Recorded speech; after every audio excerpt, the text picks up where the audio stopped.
Abigail had just moved to the new city with her son, hoping for a fresh start, but the very first morning at Crestwood Academy shattered any illusion of peace. The moment she saw Daniela, warm, soft-spoken black teacher greeting students at the entrance, her face froze in shock. Without hesitation, she pulled her child closer and snapped, "There's no way he's touching my son." She demanded to see the principal, her voice rising with entitlement that echoed across the courtyard. And because her family held influence, too much influence, her complaint wasn't just heard, it was obeyed. By the end of the day, Daniel, who had done nothing wrong but exist in his own skin, was dismissed from the job he loved.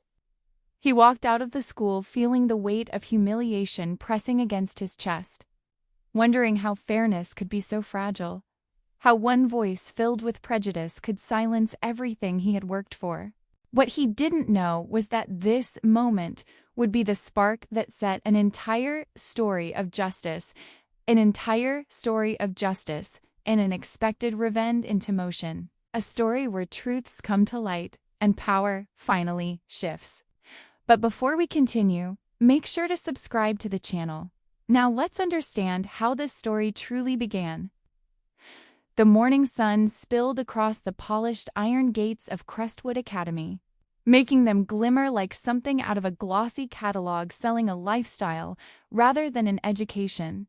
The campus lawns were so perfectly trimmed that they looked almost artificial, and the parade of luxury cars rolling through the drop-off loop created a quiet symphony of engines too expensive to ever growl. Parents stepped out in choreographed elegance, pearl bracelets, pressed suits, designer handbags, and carefully practiced smiles that said, "We belong here," even when some of them secretly feared they didn't. Abigail Vance arrived exactly as she always did, not early, not late, but at the precise moment she believed everyone would be watching. Her Porsche slid into the circular drive as if the car itself understood that the world should pause for her. She stepped out with a sharp click of heels on pavement, adjusting her large designer sunglasses with a flick of her perfectly manicured fingers. Her expression was sculpted into a kind of cold superiority, the kind that didn't need words to communicate its message. I matter more than everyone else. Behind her, she tugged on her son's small hand. Billy, only 7, followed with the slow, cautious steps of a child used to shrinking himself. He clutched the straps of his backpack and kept his shoulders tucked inward, as though he were trying to occupy as little space as possible. His blonde hair fell into his eyes, and he peeked out from behind it at the other kids who raced past, laughing. He didn't laugh. He rarely did in public. Abigail didn't like noisy children. She said it made them look uncultured. "Come on, Billy," she snapped, irritation already building. "You're dragging your feet again." He swallowed hard. "Sorry, Mom." She didn't respond. At the entrance, Daniel Brooks stood beneath the stone archway, the morning breeze lifting the edge of his tailored suit jacket. He had chosen a navy suit today, professional but warm, welcoming. That was what he wanted to be every morning for his class, a steady presence, a calm one. He carried himself with the quiet confidence of someone who had worked hard for everything he had, someone who still believed that kindness could change lives. When Billy approached, Daniel's face lit up in a way that seemed to soften the entire world around them. He knelt so that he was eye level with the boy, giving him the respect and attention most adults reserved only for other adults. "Good morning, buddy," Daniel said, his voice warm and gentle. "I'm Mr. Daniel, your homeroom teacher. I've been waiting to meet you." Billy froze for a moment, surprised by the softness of the greeting. No adult outside of his nanny had spoken to him like that in months. His lips trembled in an almost smile. But Abigail's reaction was immediate, instantaneous, as if Daniel's very presence had offended her senses. Her posture stiffened. Her neck snapped upward, her chin raised higher. She yanked Billy back with a force far too harsh for a child that small. "You?" she blurted, staring at Daniel as if he had personally insulted her. You are the teacher? You are the one assigned to my son?" Her voice was loud, loud enough that several nearby parents turned to look. Her tone carried something ugly, something unmistakably rooted in the assumptions she had been raised to believe. Daniel didn't flinch, but he felt something in his stomach twist. "Yes, ma'am," he replied, still composed. "I'll be Billy's teacher this year. I'm really looking forward to working with him. He seems like a wonderful kid." Abigail scoffed, an icy, contemptuous laugh cutting the air. "My son will not be taught by someone like you." Her words hit Billy first. He looked up at his mother, confused, as though he were trying to decode a language he didn't want to understand. Daniel felt the sting, but he kept his expression calm. Years of experience had taught him that showing pain only fed people like her. Abigail continued, louder now. "He won't touch my son. Do you understand me? He will not go near him." Billy tried to speak. "Mom, I don't." But she silenced him with one sharp glance. The other parents pretended not to hear, but their discomfort hung heavy in the air. Some looked away, some shifted awkwardly. No one stepped forward. That was always how it happened. Silence became complicity. Daniel inhaled slowly. "Ma'am," he said, steady but firm, "I have a master's degree in education. I've been here for 5 years. Billy is in good hands. Not with you," she snapped. "Never with you." She stormed past him, dragging Billy behind her like a prop rather than a person. He looked back once, small eyes full of something Daniel recognized, fear mixed with longing.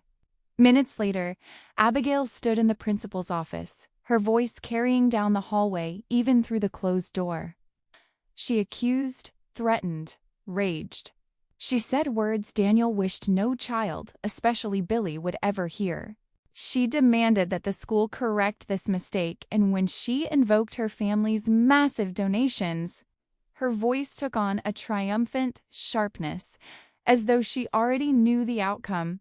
When Mrs. Gable called Daniel in, her eyes were already wet. She looked like someone who had been backed into a corner too many times in her life, and had learned that compliance was easier than courage. "I'm so sorry," she whispered. "Her family funds nearly 30% of our annual discretionary programs. If she pulls it, I have no choice. Effective immediately. We have to let you go." Daniel felt the words crash into him. He stood still, too stunned for anger, too wounded for speech. He gathered his belongings into a cardboard box, the cliché of every unjust firing, and walked out the side door of the school to avoid being seen. But someone saw him. Billy, face pressed to the classroom window, watched with silent horror. Daniel met the boy's gaze. The small hand resting on the glass trembled. Daniel clenched his steering wheel once inside his car, his knuckles turning bone white. Shame, anger, disbelief, they swirled inside him until he felt almost sick. He had given everything to this school, and people like Abigail could take it away in minutes. He closed his eyes. Kindness hadn't been enough. Not this time. Daniel's apartment felt smaller than usual, as if the walls had quietly crept closer during the night and decided they liked the new arrangement. The rooms were clean but worn in the way things become when someone has lived alone for too long and learned to accept the quiet as part of the furniture. Soft morning light filtered through the blinds, falling over a cluster of plaques on the wall across from the couch, neat rectangles of glass and wood that once made him feel proud. Teacher of the Year, Crestwood Academy. Excellence in Early Childhood Education. Community Impact Award. Awards that had come from years of late nights, patient explanations, and a belief that children grew when someone believed in them. But now, staring at them from the couch where he had been sitting for almost an hour without moving, Daniel felt something crack inside. Scrack. He wondered if those plaques were mocking him, reminders of a life that had been taken from him in a single morning by a woman who hadn't even bothered to know his name. He rubbed his hands over his face. His palms felt cold. He had tried to move on. That was the part that hurt even more, that he actually tried. He had polished his resume, updated his references, even added a kind line about his commitment to student-centered learning that he hoped sounded humble. He applied to every school within driving distance, public and private. Some places he would have never considered before. He didn't have the privilege of choice anymore. But the silence was louder than rejection. One school said they were fully staffed, though he had seen their website posting vacancies that same morning. Another wrote that his philosophy did not align with current needs, a sentence so vague it felt like a pre-written excuse. A third invited him for a brief phone interview, which ended abruptly after the principal muttered something about unfortunate complications. Rejections didn't even bother with a lie, they simply ghosted him entirely. By the fourth day, the pattern was impossible to ignore. Every door wasn't just closed, it had been locked from the inside. Daniel sat at his desk with a stack of printed emails beside him, reading the latest rejection again and again. Each time, the pain settled deeper, sinking into his stomach like a stone. The ache wasn't for himself, not completely. He had always believed he could withstand unfairness aimed at him. But he couldn't shake the image of Billy's hand on the glass window, small and trembling, watching him walk away carrying that cardboard box. He whispered into the empty room, "This wasn't just about me. It was about that boy, and every other kid who needed someone to stand up for them." He leaned back and let out a slow, shaky breath. Abigail's voice echoed in his mind. Funding, donations, lawyers. She had clung to those words like someone clings to a mask that was slipping. Behind her bravado had been fear. He had seen it. He just hadn't understood it at the time, but now he did. Something shifted inside him, a subtle recalibration. The sadness remained, but it hardened at the edges, turned sharper, more focused. He wasn't just hurt anymore. He was offended. Offended by the injustice. Offended by the silence of a system that bowed to money instead of morals. Offended that a woman like Abigail could rip a good teacher out of a child's life without blinking. He sat up straighter. For the first time since being fired, he felt something like purpose warm inside his chest. Daniel changed out of the hoodie he'd been wearing for 3 days and put on a button-up shirt. He told himself it was because he needed to look professional, but the truth was simpler. He needed to feel like himself again, even a little. He drove to the county clerk's office, a beige building with bad lighting and old linoleum floors. Most people came here for paperwork, licenses, or property records, but Daniel came with the mind of a researcher, someone trained to notice patterns, contradictions, details others missed. Teaching had sharpened those instincts. Years of solving problems in the classroom had disciplined him to look beyond surface explanations. He requested public documents, digital filings, tax forms, anything connected to the Vance name. He expected to find a fortress of wealth wrapped around Abigail. Something impenetrable. What he discovered instead was a fracture line.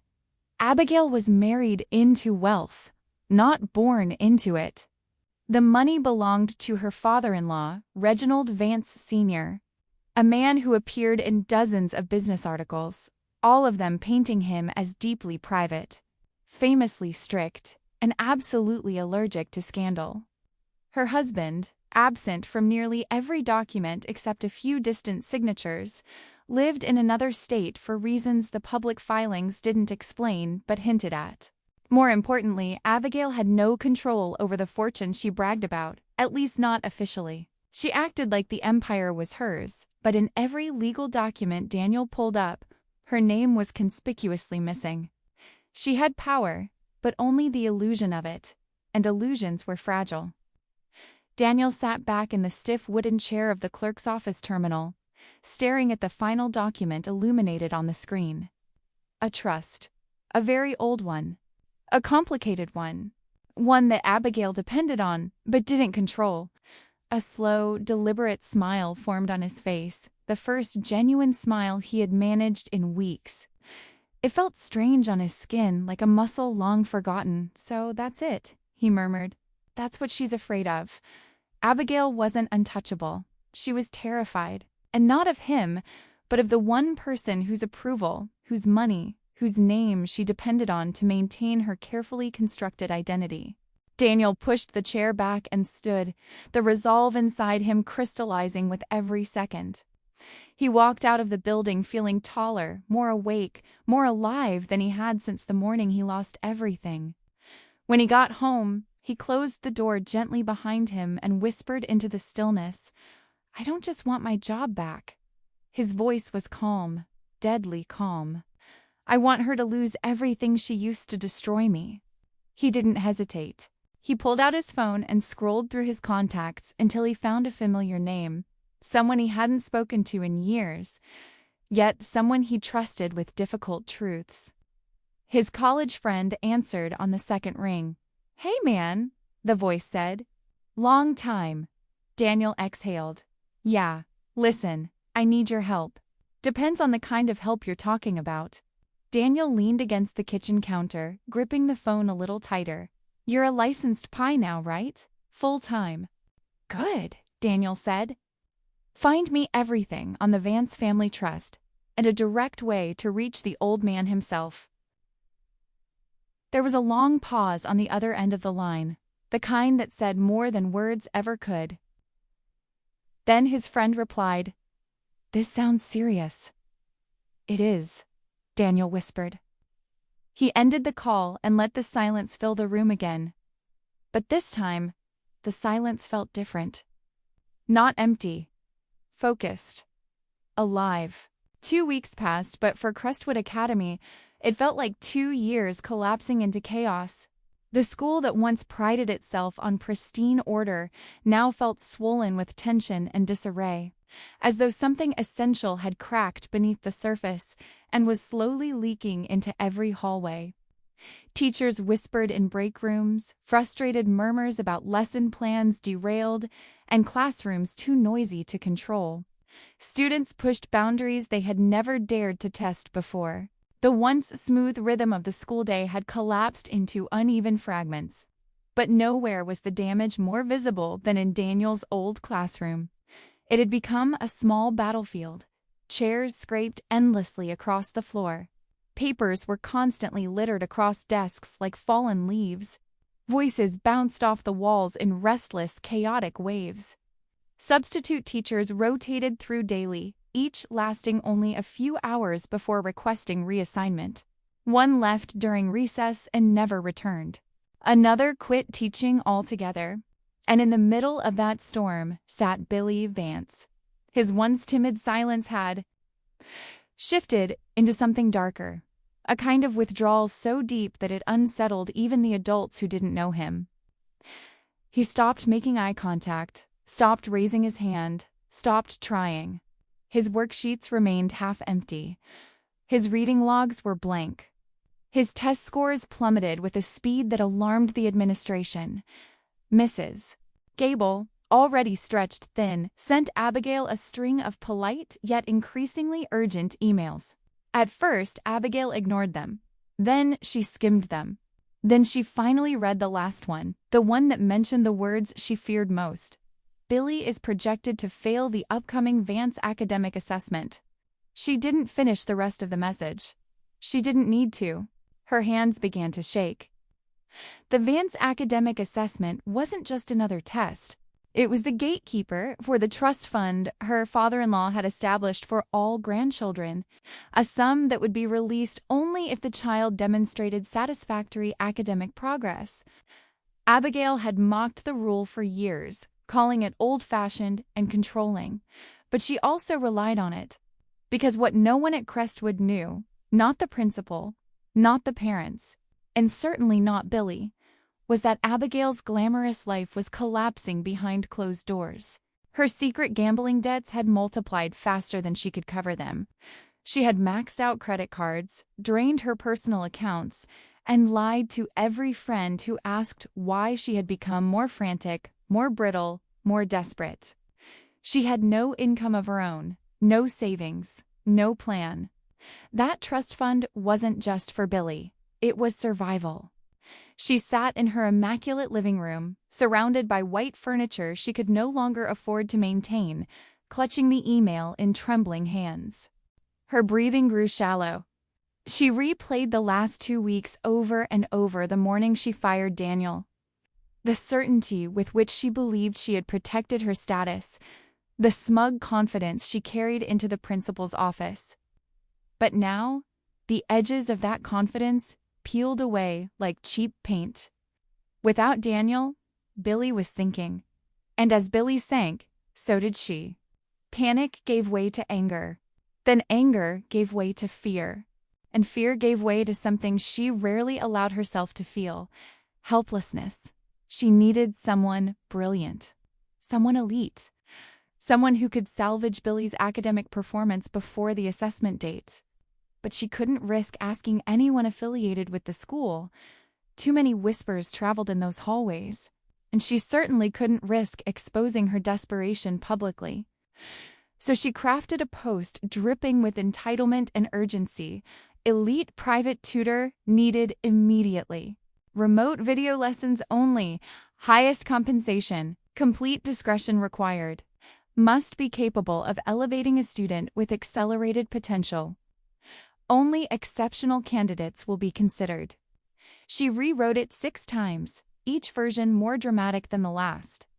She added phrases that sounded sophisticated even though she barely understood them. She hit post with a shaking hand, then sat back and waited. Meanwhile, across town, Daniel sat at his small kitchen table, lit only by the warm glow of a desk lamp. His laptop was open to the tutoring forum where Abigail had posted her request. The moment he read it, something in him clicked. Not with cruelty, not with vengeance, but with precision. It was an opening, and he intended to use it. He leaned back in his chair, letting the thought settle into him like a steady, familiar truth. He wasn't going to hurt Billy. He would never hurt that boy. But he would protect him, and if that meant slipping past Abigail's defenses by using the very arrogance she wielded against others, then so be it. He created a new profile under the name Professor Arthur Sterling. The persona unfolded effortlessly, not because Daniel enjoyed deception, but because he understood Abigail so deeply now that he knew exactly what she would respect. Arthur Sterling became an Oxford-educated academic who rarely worked with families, who preferred intellectual brilliance over emotional connection, and who taught exclusively through video with his camera off to ensure optimal focus on the student's cognitive process. Daniel wrote the profile with just enough condescension to make Abigail feel honored to be chosen, but not enough to alarm her. Within minutes of submitting the application, Abigail responded, "You sound perfect. When can you speak?" Daniel almost laughed, not out of mockery, but out of disbelief at how predictable she had become. He scheduled a phone call for the next morning, then spent the night practicing a slightly deeper, more formal tone. Not theatrical, just enough to sound like someone who had spent years giving lectures to people who desperately wanted his approval. When the call finally came, Abigail answered on the first ring. "Professor Sterling," she began, her voice syrupy, deferential, aching to be impressed. "I've been waiting to speak with someone of real quality." Daniel, slipping fully into his constructed persona, allowed a polite, faintly superior hum into his voice. "Of course you have." Abigail inhaled sharply, delighted by his confidence. He asked questions with a measured sharpness, not about Billy's emotional well-being, but about his academic posture, his cognitive stamina, his intellectual inheritance. Abigail praised him repeatedly, basking in the rare sensation of feeling inferior to someone she admired. It was almost too easy. By the end of the call, she was breathless with relief. "I knew it," she said. "I knew the right educator would finally appear." Daniel ended the call gently, thanking her in a tone that implied she was lucky to have found him. But as soon as the line disconnected, the mask slipped away. He exhaled slowly. His eyes moved to the lesson plan on his desk, one he had spent hours crafting. A quiet, thoughtful set of history lessons centered on equality, justice, empathy, and understanding the weight of prejudice. Concepts Abigail would despise. Concepts Billy desperately needed. He placed a hand over the lesson plan, feeling the truth of what he was about to do settle into his bones. The Trojan horse was in, and this time he wasn't entering to destroy. He was entering to save. Daniel sat alone in his apartment, the single desk lamp casting a soft circle of light on the laptop screen where Billy's face flickered into view. The boy sat upright, trying to look confident for the session, but the way his small shoulders curved inward betrayed him. On Daniel's side of the call, only his microphone was active. He had disabled his camera, maintaining the persona of the elusive Professor Sterling, the tutor revered for his anonymity. His voice carried through the headphones, slightly deeper, slowed, and wrapped in an academic calm he had practiced for days. "Good afternoon, Billy," Daniel said gently, leaning forward as if he could somehow get closer to the child through sound alone. Billy attempted a smile, but it wavered. "Hi, Professor Sterling." Daniel could see the effort it took for the boy to appear fine. Kids his age shouldn't have had to pretend. Kids didn't naturally know the weight of performing emotional survival. Only children trapped in the orbit of someone like Abigail learned that skill early. Billy fidgeted with a pencil, tapping it against the table in a rhythm that sounded more like nervous heartbeats than idle noise. Daniel softened his tone. "Let's begin with the warm-up question. Tell me one thing you learned today." Billy hesitated, then whispered, "I didn't really learn anything today." "That's all right," Daniel replied, steady and kind. "Then tell me what you felt today." Billy's eyes moved downward. Sad. Daniel's own breath stalled. Sad came out too quickly, too honestly, like it had been waiting at the back of the boy's throat all day. "Why sad?" Daniel asked, careful not to guide him, only to make space. And then Billy said it, the sentence Daniel had feared hearing and needed to hear all the same. "I miss my old teacher," the boy murmured. "I miss Mr. Daniel. My mom made him go away." Daniel froze. Something tightened beneath his ribs. He had always known Billy cared for him, but hearing it from Billy himself, hearing the quiet ache under every syllable, it landed heavier than he expected. Daniel lowered his head, letting the emotion pass through him without speaking. He wouldn't let the boy hear brokenness in his breath, only strength. When he finally spoke, his voice trembled with something tender. Sometimes, he said softly, "Good people have to go away to prepare for a big return." Billy blinked, absorbing each word as if they mattered. And they did more than the boy could know yet. Daniel could see the faint spark of hope flicker behind Billy's tired eyes. "Will Mr. Daniel come back?" Billy asked. The question rolled into the room like a fragile balloon, drifting dangerously close to bursting. Daniel smiled faintly, though Billy couldn't see. "When the time is right." The boy nodded. It wasn't certainty, but it was hope enough to keep him afloat. The session continued, and Daniel made sure every lesson felt like an anchor, giving Billy small wins, real praise, gentle corrections. Nothing overly sentimental. Just the kind of patience Billy had once known in Daniel's classroom. Midway through the week, another session began as usual. Billy greeted him. Daniel began reviewing the notes from the previous day, and then a door slammed open off-camera. "Billy." Abigail's voice sliced through the air like a blade. "Why is this mess still? Give me that." Her stilettos clicked rapidly across the hardwood floor, and suddenly she was next to Billy, grabbing his tablet's edge, not realizing the microphone was still live and everything was being transmitted. She wasn't alone. Someone on the other end of her phone call was yelling, muffled but intense. Abigail pressed the speaker button so she could yell hands-free, "Listen to me. I told you to fake the December bank statements. How hard is that? Just copy the damn numbers and make them match the gala budget. I need that charity money moved to my account before the auditors notice. Billy's eyes widened, terrified. He looked up at his mother with the helplessness of a child who had seen this too many times. Daniel's body went cold. And while Abigail kept ranting, completely unaware of the open call, of her voice being recorded, of who was actually on the other end of the tutoring line, Daniel simply hovered his finger over his keyboard. Then, he pressed a single key. Record. The software he used for lesson review, something Abigail had already approved, quietly captured every sound coming from her mouth, every incriminating detail, every frantic command to commit fraud. Billy stayed silent, shrinking into his seat. Abigail stormed out the same way she came in, her outrage echoing down the hallway until a door slammed somewhere deep in the house. Billy stared at the screen, cheeks flushed with embarrassment and fear, as if he had done something wrong. Daniel spoke first, voice pure reassurance. "You didn't do anything, Billy." The boy nodded, though still stiff. Daniel exhaled slowly, steadying himself. He could feel the recording on his computer like a weight. This wasn't just scandalous. It was devastating.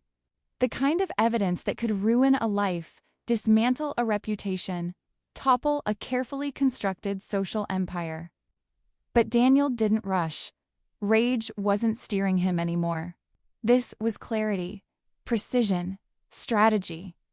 He thought of the night he'd sat alone in his apartment, staring at his plaques, feeling the unfairness suffocate him. He remembered the moment sadness became resolve. Now, he felt something different, quieter. Purpose. He would not expose Abigail immediately. Not yet. People like her didn't crumble when attacked outright. They doubled down, weaponizing resources and influence. The key was timing. She needed to feel safe, untouchable, fully convinced she had regained control. Only then would the fall shatter her completely. The session ended with Billy calmer, but Daniel could still sense the turmoil behind the child's forced smile. When the call disconnected, Daniel leaned back in his chair, letting the silence engulf him. He stared at the audio file icon glowing on his screen, the smoking gun. He closed his eyes, whispering to the quiet room the same promise he had whispered to himself weeks earlier. When she's finally convinced the world can't touch her, that's when I'll strike. Crestwood Academy shimmered beneath layers of lights, fabric, and gilded decorations as the annual gala drew near. The school grounds, usually calm and disciplined, had turned into a construction site of ambition and spectacle. Workers climbed ladders, draped velvet along banisters, tested glowing chandeliers, and laid new carpet imported specifically for this one night. Abigail oversaw all of it with the rigid intensity of someone sculpting not an event, but her legacy. She floated through the preparations like a queen inspecting her kingdom, her heels striking the floor with a rhythmic certainty that masked her private desperation. She had been rehearsing her entrance for days, practicing her smile sharp enough to impress, soft enough to charm. Her donation announcement would be the crescendo of the night, a massive act of philanthropy, a dazzling performance built entirely on stolen funds. The fact that she had siphoned the money from the school's charity account didn't matter to her. What mattered was the applause, the prestige, the whispers that she was a Vance woman of exceptional grace and influence. Abigail needed that illusion more than air. Her reflection in the ballroom's mirrored walls stared back at her. She whispered, "After tomorrow, no one will dare question me again." But even as she said it, her eyes flickered with something almost brittle, fear hiding beneath a glassy polish. Later that afternoon, she made a call she never imagined herself making. She rang Daniel, though she still believed she was speaking to the elusive, brilliant Professor Arthur Sterling. Her voice carried a performative cheerfulness, but underneath it trembled a quiet urgency. "Professor Sterling," she began, "I have a request." "No, more like a plea." She exhaled sharply, rehearsing confidence. "Would you do me the honor of attending the Crestwood Gala as my guest? As Billy's guest of honor, really. Everyone will want to meet the genius turning my son's future around." Daniel sat at his modest kitchen table as she spoke, the cheap wood wobbling slightly under his elbow. He listened, letting her pride, vanity, and delusion unravel freely. The invitation wasn't a gesture of gratitude. It was strategy, her strategy. Abigail needed to parade Sterling in front of the parents who watched her, judged her, expected her to maintain her brand of perfect social dominance. She needed him as a trophy. And Daniel knew that meant she wasn't just vulnerable, she was wide open. "I will be there," Daniel replied in that deeper, controlled voice, each word crisp and calm, "and I will bring a surprise." "Oh?" she chirped, too eager to hide it. "One that will change the school forever." There was a silence on the line. Abigail didn't know whether to be thrilled or intimidated. Before she could settle on an emotion, Daniel ended the call. He sat quietly afterward, letting the stillness settle around him like a cloak.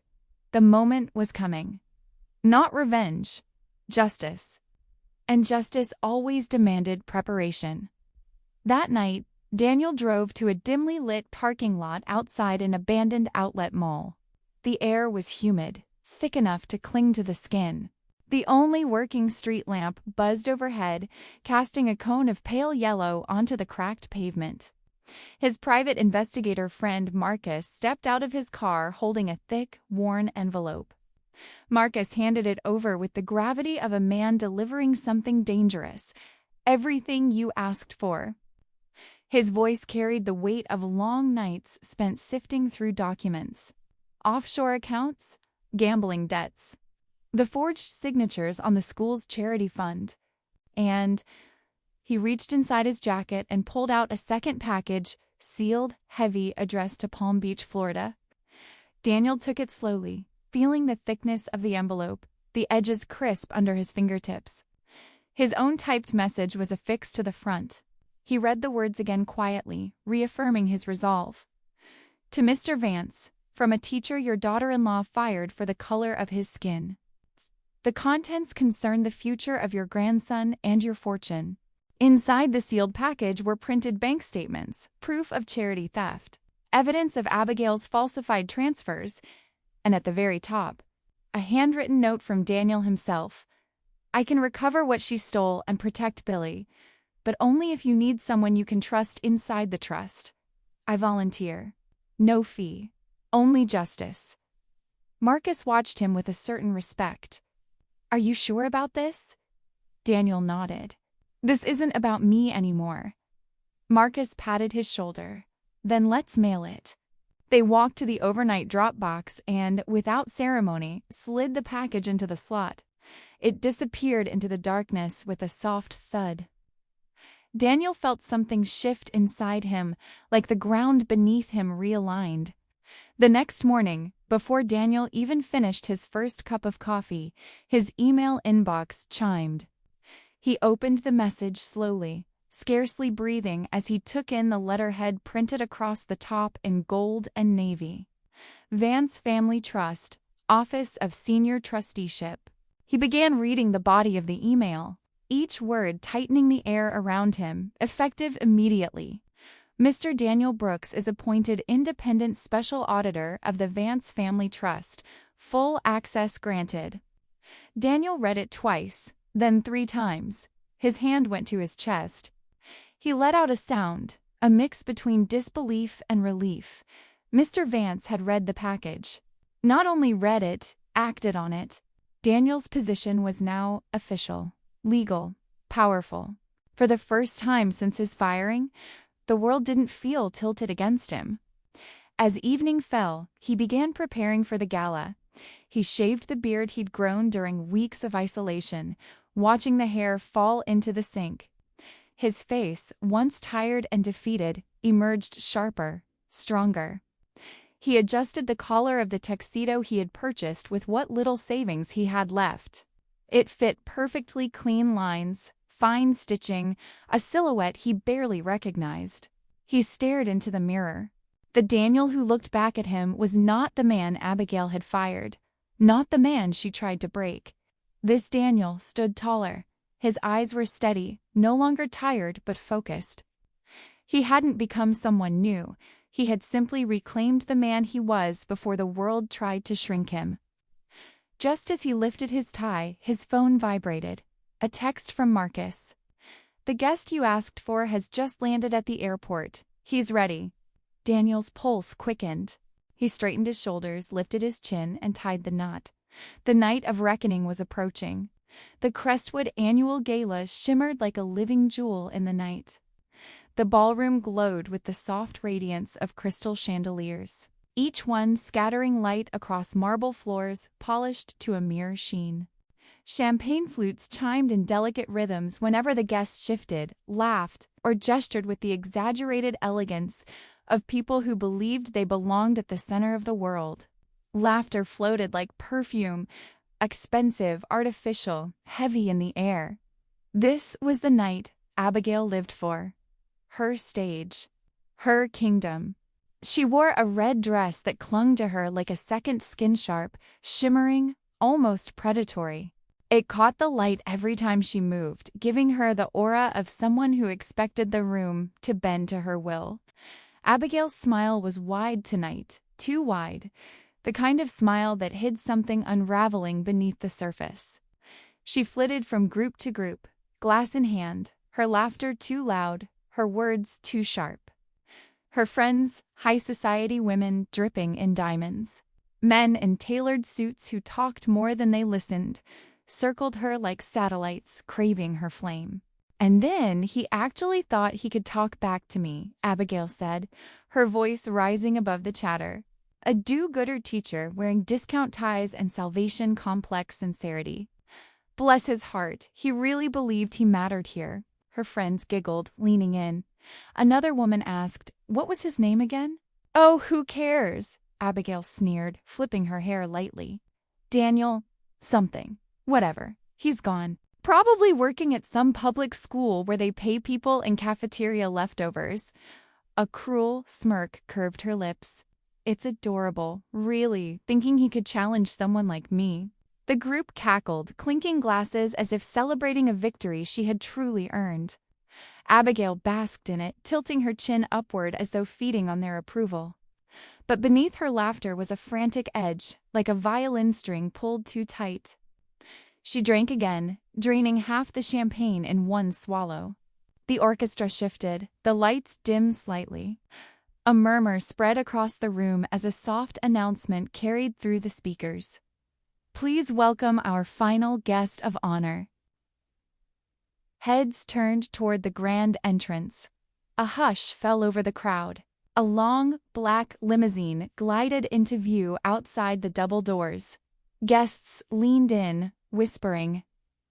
Everyone expected one man, the brilliant, reclusive professor, Arthur Sterling. Abigail lifted her chin higher, smoothing her dress, preparing to bask in the reflected glory of having secured such a prestigious guest. She could already envision the whispers. Only Abigail could have convinced Sterling to come. Abigail is truly unstoppable. Abigail is the backbone of Crestwood. She placed a hand on her hip, angling her body just so, ensuring every camera caught her poised, radiant, triumphant. The driver stepped out. He strode to the back door, opened it with a crisp motion. And Daniel stepped out, not Professor Sterling, not a ghost from her past, but Daniel. Daniel, clean-shaven, impeccably dressed in a tuxedo so perfectly tailored, it made him look like he'd stepped out of a magazine spread. The soft lights kissed the edges of his shoulders. His posture was tall, powerful, unbroken. His presence radiated something the guests felt before they even understood. Quiet authority. Purpose. Strength carved through fire. A breathless silence rippled through the room. Someone whispered, "Is that?" Another murmured, "That's the teacher, isn't it?" Abigail froze, her glass trembling in her hand. For a moment she looked like someone who had seen a ghost. Her face shifted rapidly, confusion to disbelief to panic, before she snapped into a brittle smile. "No," she breathed. "No, no, no. This can't! How dare!" She stormed toward him, shoving past guests who watched the unfolding scene with the kind of fascination people had for slow-motion collisions. As she approached, her voice pitched upward in frantic indignation. "Security! What is the help doing here?" She laughed too loudly, eyes darting from face to face. "Someone remove him! This is a private event, a prestigious event. He doesn't belong here." Her words tripped over each other, sharp and wet with desperation. Daniel didn't look at her. He didn't acknowledge her at all. He walked forward with calm, controlled steps, moving past her, as if she were nothing more than a shadow flickering at the edge of his vision. A soft, collective gasp rose from the crowd as he approached the front of the ballroom. Abigail reached out, grabbing his arm, her nails digging into the fabric of his tuxedo. "You don't walk away from me!" she hissed. Daniel gently pulled his arm free without even turning toward her. The movement was so subtle, so precise, it only enraged her further. He stepped onto the stage. Lights shifted toward him. The microphone stood waiting. The entire room felt suspended in a single breath. Abigail staggered after him, red dress swishing violently, humiliation deepening the shade of her flushed face. She reached the bottom of the steps just as Daniel lifted his hand and tapped the microphone. The speakers hummed. The echo traveled across the marble floor, through the chandeliers, through the stunned faces frozen in the audience. Daniel finally looked in Abigail's direction, not with anger, not with gloating, but with a level, steady gaze that silenced even the murmurs. "I believe," he said, his voice resonant and commanding. "You invited me, Abigail." The room erupted, not with sound, but with held breath. A cliff stretched before them, and Abigail stood on its edge. The ballroom seemed to exhale all at once, and then hold its breath. Every glittering glass, every murmuring conversation, every rustle of silk froze in place as if time had been suspended between one heartbeat and the next. People who had been laughing moments earlier now stood rigid, unsure whether they were witnessing scandal, spectacle, or something far more dangerous. Daniel remained at the podium, his fingers resting lightly on its edge. The stage lights washed over him, casting him in a calm golden glow. But his expression held none of the arrogance the crowd expected, only quiet resolve, a strange mix of sadness and certainty that carried more weight than any raised voice could. He let the silence linger just long enough for every eye to settle on him, for every narrative in the room to begin rewriting itself. Then he spoke. "I am Professor Arthur Sterling." A ripple ran through the ballroom, sharp inhalations, muffled gasps, people glancing at each other with confusion and dawning shock. Daniel continued, his tone measured, controlled. "The man who turned your son's F's into A's in 4 weeks." Several parents exchanged looks. Even those who barely knew Abigail understood the significance. Whispers fluttered across the room like startled birds.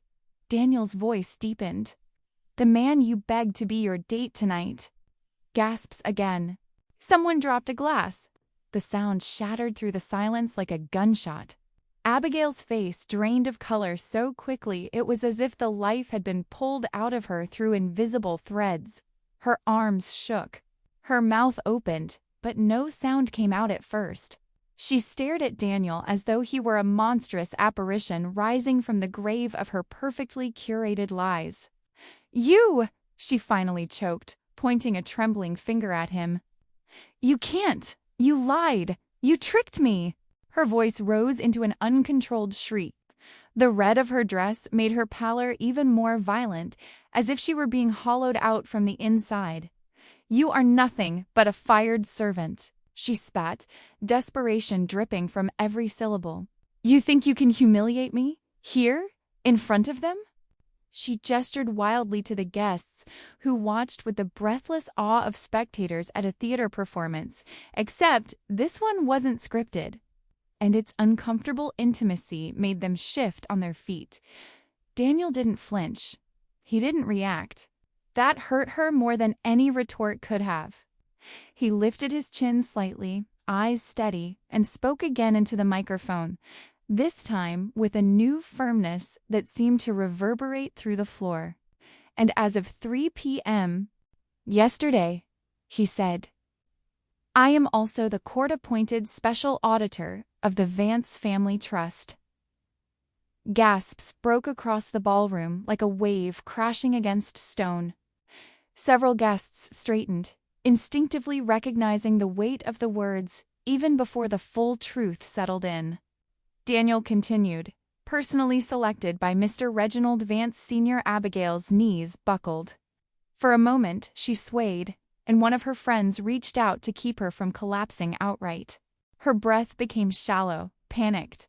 She looked wildly toward the doors as if trying to find an escape that no longer existed. A sudden shift in the crowd parted the guests like water around a slow-moving ship. From the shadows at the back of the ballroom, an elderly man was rolled forward in a sleek, dark wheelchair. The man was thin, elegant even in age, with a posture as straight as his years allowed. His hair, silver and meticulously groomed, shimmered beneath the lights. Beside him stood two individuals, the sharp-eyed private investigator. Daniel had hired a well-dressed attorney whose expression resembled a sealed vault, unreadable and impenetrable. The murmuring in the room intensified as people recognized the patriarch, Mr. Reginald Vance. Sr., the name carried weight money, power, legacy. His presence alone pulled the gravity of the room toward him. The attorney rolled him forward until he reached the edge of the stage, stopping where the lights cast a halo around him, but left the shadows close enough to frame him in quiet, ominous authority. Abigail stumbled backward a step. Daniel stepped aside respectfully, allowing the spotlight to fall on the elderly man. Despite his frail frame, Mr. Vance radiated a gravity Abigail could not compete with. When he spoke, his voice was roughened by age, but sharpened by cold fury. "Hello, Abigail." Her eyes widened. Her lips trembled. "Mr. Vance, this isn't... I don't know what he told you, but..." He raised a single hand. The gesture was calm, but it silenced her instantly. His eyes, a piercing gray, fixed on her with a level of disdain so chilling it made even nearby guests shiver. "You've been stealing from my grandson's future," he said. "That ends tonight." The words sliced through the ballroom, leaving an aftershock of disbelief and fascination. The socialites who had laughed at Abigail's jokes only minutes earlier now stepped quietly back from her, the way people retreat from a collapsing structure. Abigail shook her head violently. "No, please, this is all a misunderstanding. He manipulated you. He has always manipulated people." Mr. Vance leaned slightly forward in his chair, the movement minimal but heavy with meaning. His next words were slow, deliberate, cutting. "Abigail," he said, "we have a lot to discuss about my money." A collective gasp traveled through the room, but Abigail didn't hear it. Her world had narrowed to a single point of terror, the realization that everything she had clawed to protect was slipping from her grasp. The ballroom watched, breathless, suspended in the moment before the fall. And Daniel stood there quietly, steady and calm, not triumphant, not cruel, just resolute. The cliffhanger hung between them like a storm cloud ready to break. Daniel didn't move when Abigail's shrill voice sliced through the ballroom. The chandeliers trembled slightly with the echo, casting fractured light across the marble floor as if the entire room were made of glass waiting to crack. Abigail stood near the center, her red dress trembling with each indignant breath. She pressed a hand to her chest dramatically. "He's lying!" she cried, her voice shaking, not from sorrow, but from the desperation of someone watching her carefully curated life collapse. "He's attacking a single mother."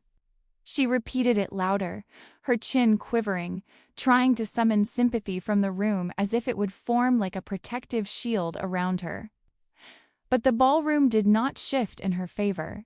The crowd remained frozen, elite donors, parents, trustees, all staring with a mixture of shock and caution. Whispers rippled through them, but no one moved closer to her. No one stepped forward to defend her. They had all seen the earlier confrontation. They'd seen the elderly Mr. Vance himself call her out. Their silence felt like a verdict. Daniel didn't look triumphant. If anything, there was a heaviness in his eyes, a weight pressing on him. He didn't want spectacle. He didn't want humiliation for the sake of humiliation. But justice sometimes demanded light, brutal, scorching light. He held up his phone, the simple device looking strangely powerful in his hand, beneath the golden glow of the chandelier. "I didn't come here to attack anyone," he said softly. His voice amplified through the speakers so that even the people at the back held their breath. "I came here to show the truth." Abigail shook her head violently. "You're twisting things! You tricked me! You set me up!" Her hands flailed as if grabbing onto invisible ropes. "He's nothing but a servant who's obsessed with ruining me." Daniel didn't answer her. He simply walked toward the projector station ironically placed at the front for Abigail's planned philanthropy speech. The irony itself earned a few uncomfortable murmurs. A technician hesitated when Daniel approached. "Is it allowed?" the young man whispered. Before Daniel could respond, Mr. Vance's attorney stepped forward, his voice firm. "It is." That sealed it. Daniel connected his phone first. The screen flickered, went black for a moment, then displayed the simple, innocent interface of a child's video homework assignment. Abigail froze. "No," she whispered. "Not that." "Daniel, don't you dare!" But the video had already begun. Billy's small face filled the towering screen, illuminated in soft bedroom light. His hair was a bit messy, his smile shy. The room collectively softened at the sight of the child, someone untouched by the social games and petty cruelty of the adults surrounding him. Miss Parker said we should talk about someone we admire," Billy's voice said, sweet and hesitant. "I admire Professor Sterling. He's really nice, and he helps me, and he listens." A few people exchanged glances, touched by the boy's sincerity. But then Billy's expression changed, small eyebrows pulling together, uncertainty shading his voice. "He said I should always tell the truth, but Mommy says... She says I shouldn't talk about what she does with the school money. She said it's okay because the school is dumb and nobody will miss it." A sharp collective inhale sliced through the ballroom. Billy continued in that unmistakable, innocent honesty that no child could fake. "Mommy says people like Professor Sterling should be grateful for jobs because they're, beneath us. But I don't think that's true. I think he's the nicest person I ever met." Abigail made a strangled sound somewhere between a gasp and a scream. "Turn it off! Turn it off!" She lunged forward, but two trustees instinctively stepped between her and the equipment. They didn't touch her. They didn't need to. Her own hysteria held her in place. Daniel remained still, his face softening at the child's words. He didn't want to hurt Billy. He wanted to protect him from the ugliness around him. The boy deserved better than the weight of someone else's sins. The video faded to black, but Daniel wasn't done. He closed the phone quietly, almost reverently, and plugged in his laptop instead. Abigail already knew what was coming. She backed away slowly, shaking her head, hands trembling at her sides. "No, no, Daniel, stop, please."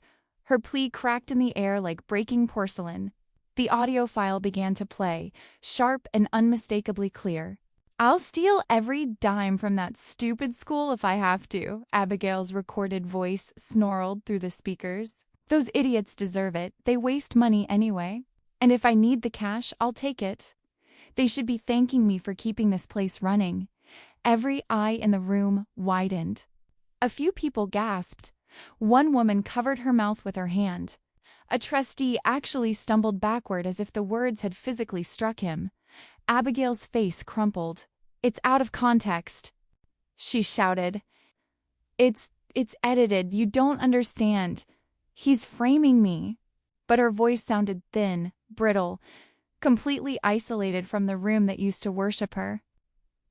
Daniel stopped the audio gently, not slamming anything, not reveling in victory. "It's not about revenge," he said softly. "It's about Billy, about the school, about the truth. That's all." The silence that followed was suffocating. Then Mrs. Gable, the school principal, stepped forward. Her hands were trembling visibly. Her face was ghost pale, her eyes glassy with disbelief and betrayal. "Abigail," she whispered, "did you really steal the library fund?" Her voice wasn't angry. It wasn't even authoritative. It was wounded, like someone asking how a friend could possibly have become a stranger. Abigail opened her mouth, but no words came out. Her throat tightened, her eyes darting wildly around the room for anyone who might save her. No one moved. The chandelier light no longer flattered her. It exposed her. And the ballroom, once her kingdom, now watched her like a fallen figure whose mask had shattered beyond repair. The room had already fallen into a stunned, breathless quiet. But when the ballroom doors opened again, the silence changed form. It thickened. It tightened. It became something heavy and cold, settling across every face present. Two uniformed police officers stepped inside, walking with the calm certainty of people who had been waiting for this exact moment. Their presence seemed to draw every eye, every whisper, every breath toward the same inevitable point. Abigail's head whipped toward them, panic igniting in her eyes like a struck match. No, this isn't happening," she stammered, backing away from the officers as though their slow, measured steps were flames creeping toward her. Mr. Vance watched from his wheelchair, unmoving, his expression carved from stone. He had called them long before the gala began, long before Abigail ever stepped into her red dress with the intention of being worshipped. When the officers advanced another step, Abigail snapped. She turned and tried to sprint toward the side exit, but the hem of her expensive gown tangled around her heels. She stumbled, her arms flailing, her body twisting in a desperate, almost animal attempt to escape. She crashed to the marble floor with a sharp cry, the thud slicing through the air like a brutal punctuation mark. Gasps filled the ballroom. She tried to scramble back up, but her hands slipped on the polished floor. Her hair fell across her face, her lipstick smudged, her expression contorted with pure, frantic terror. "Don't touch me!" she shrieked as the officers approached. Her voice rose to a pitch so sharp it made several people wince. "Don't you dare touch me! You can't arrest me! I'm a Vance by marriage. I'm better than then!" The slurs erupted out of her like venom, raw, unrestrained, ugly. Words the elite crowd pretended no one in their circle ever used. Words her friends had only heard whispered behind closed doors, never screamed openly across a gilded ballroom. People recoiled. Even her closest acquaintances stepped back, their expressions twisting with disgust and self-preservation. She wasn't just falling from grace, she was crashing, shattering, burning every last scrap of dignity she had ever pretended to possess. Daniel stood perfectly still, not triumphant, not cruel, just steady. He felt something inside himself loosened, not satisfaction, but recognition.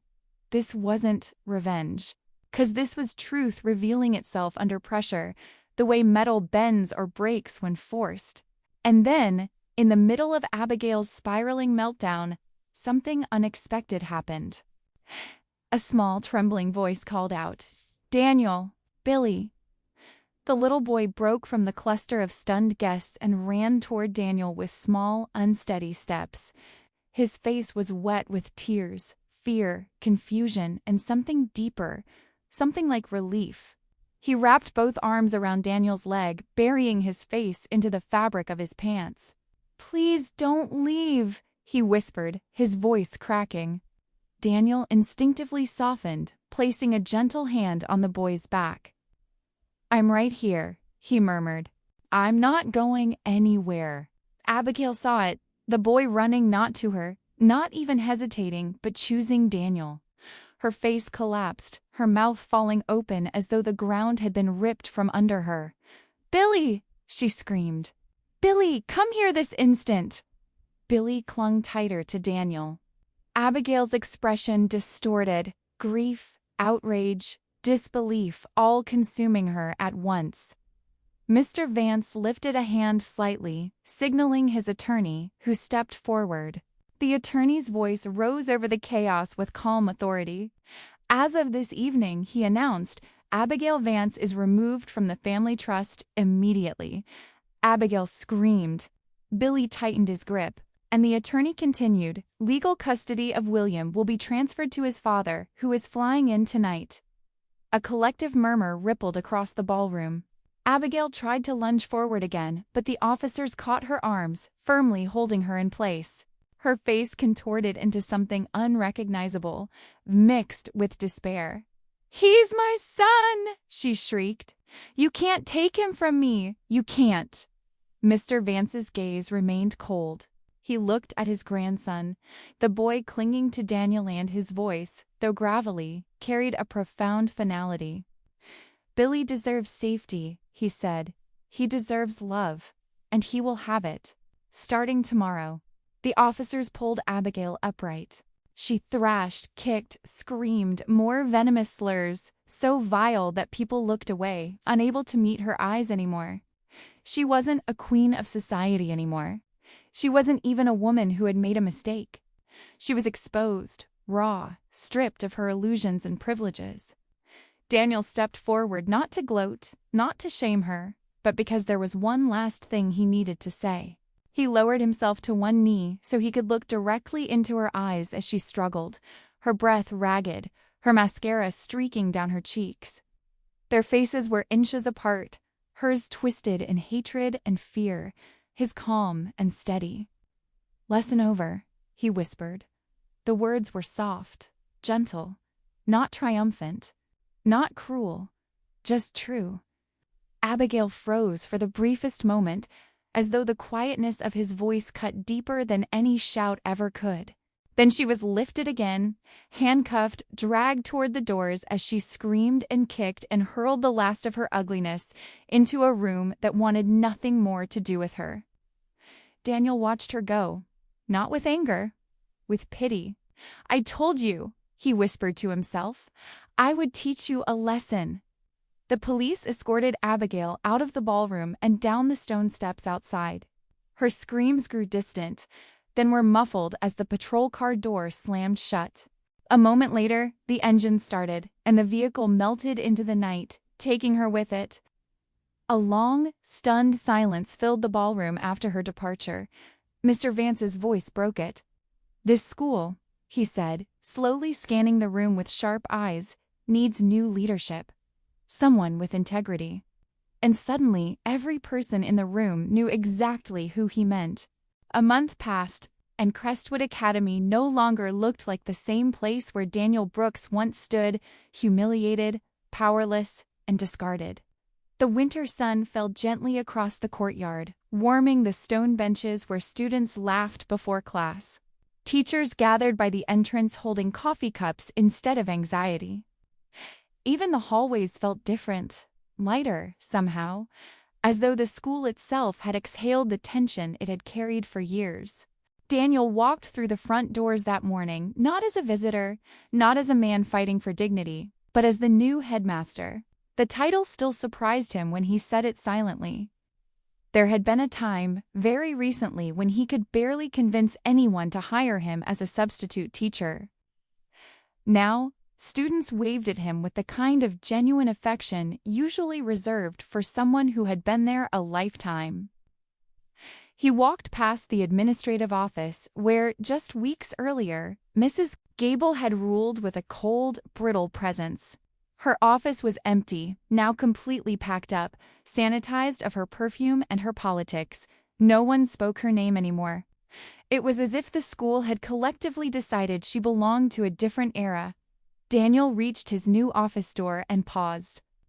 The small metal plate, freshly installed only days ago, gleamed softly in the morning light.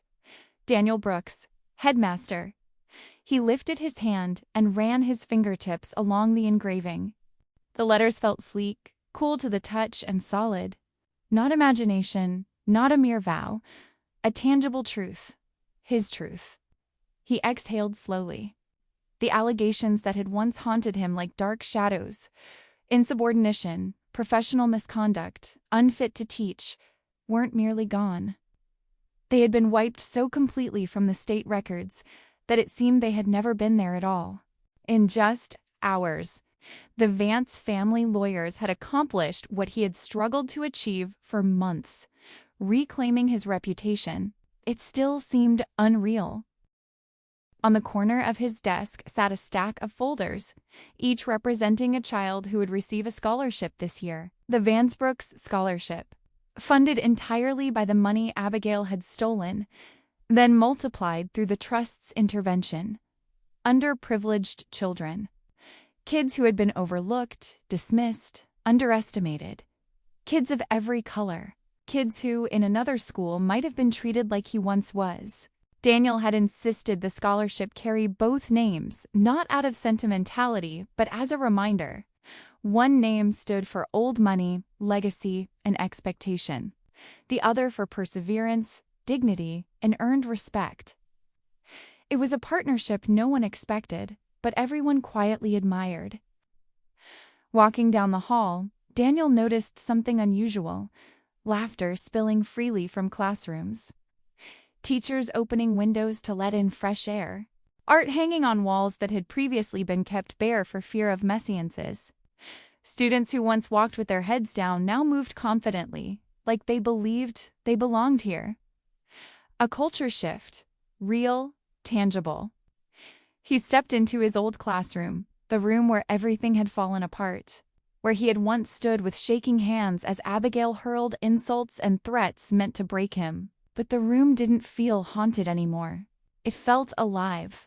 Billy sat at a desk near the window, reading a book with a small smile on his face. His posture was relaxed, his eyes brighter. His shoulders no longer hunched from fear of disappointing a mother who punished weakness. When Billy looked up and saw Daniel, he lit up completely. "Headmaster Brooks," he said, unable to hide his excitement. Daniel laughed softly.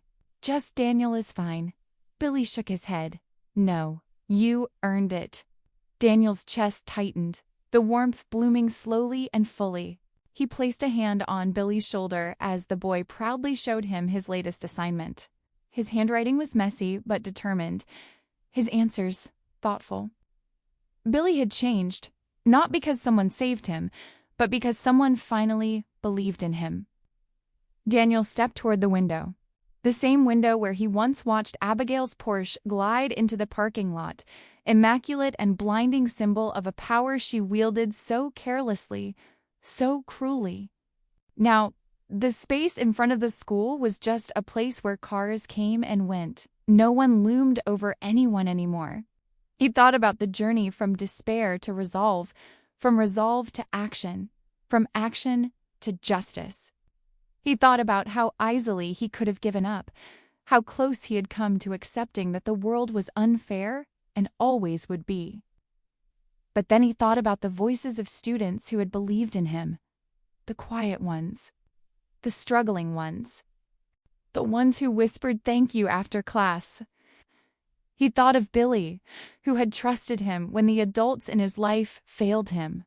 He thought of the teacher he had once been, the one who taught history with passion and purpose, believing in the possibility of change, even when life didn't offer much proof.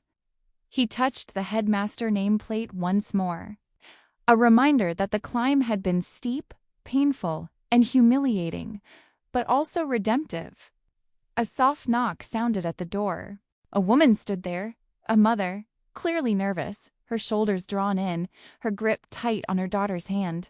Her daughter looked scared, overwhelmed by the polished floors and unfamiliar faces.